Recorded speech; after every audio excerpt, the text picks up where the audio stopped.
Okay, so let's take a look at the cylinder heads so I can show you what we've got going on here. So, there we go.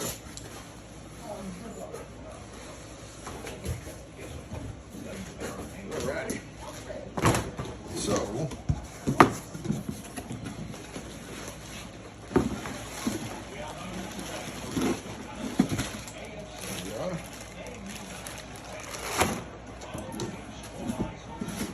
cylinder head.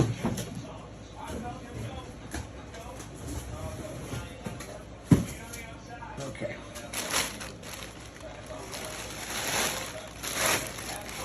Now, one of the things I'm going to have to do is remove 2 of the cylinder springs, and I'll show you why. So hang on one second. Let me grab a couple of the tools.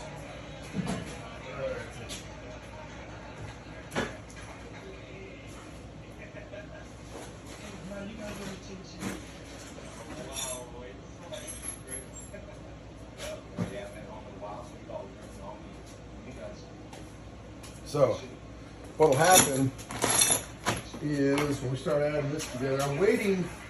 The only thing I'm waiting on right now is for the only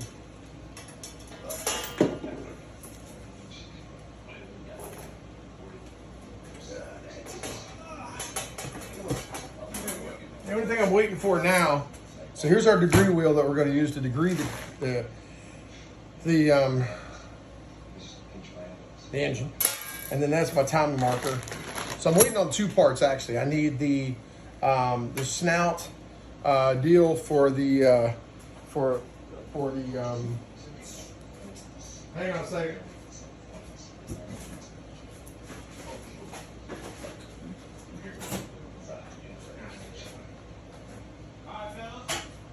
So in order to degree the camshaft, I've got to be able to fix this wheel to the front of the crankshaft. So this is for a small block Chevy. And what happens is you put it on the crankshaft, front of the crankshaft, and you just wind it down. This one's for a big block Chevy, excuse me, small block Ford, big block Chevy. And these are the lighter springs that I'm going to be replacing the heavier springs with. So when I do the piston to valve clearance checks, it's a lot easier to work with these.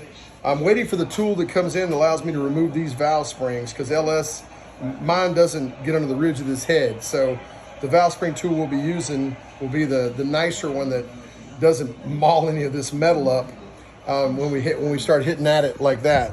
So then I got to clean this up a little bit, but we'll be putting the cam in, and then like I said, I've got to have a deal that hooks onto the snout here. So I'm waiting for that part to come in. I'm also waiting for the valve spring part. They should be in the next 24 or 48 hours. And then this is the tool we'll use right here. Let's see, this will get us to TDC, top dead center, so I'll be going through that. This will be what we use to check all the specs on the camshaft. Speaking of the camshaft, let me put all these tools away for a second here. Get these out of the way. And then what we're going to do is, let me set it up here, and we're going to look at our camshaft real quick. Here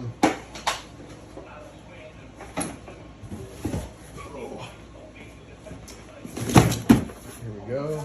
Let me get a blender so I can open this bad boy up.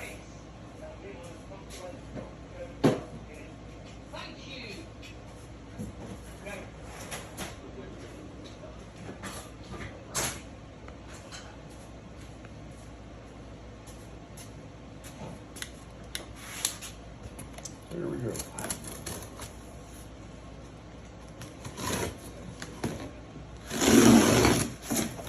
All right. So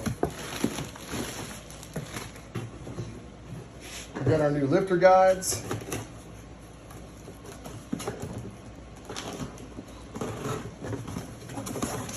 So these are going to be our new lifter trays. That's cool.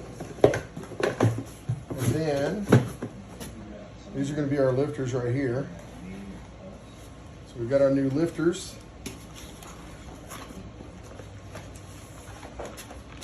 Brand new roller lifters. So that's pretty cool. I'm digging that. And here's our new camshaft.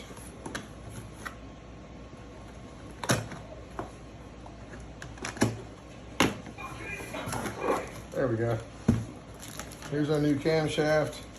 If we look at our camshaft card, it has, let's see, it has an advertised lift of 617 on the intake and 624 on the exhaust.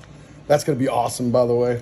Most of the time when I've put motors together with these size cams, even in the 351 Windsor variety, we were running, with less head, we were running 11 seconds easily, so in the quarter. So that's going to be really nice with that lift and these duration.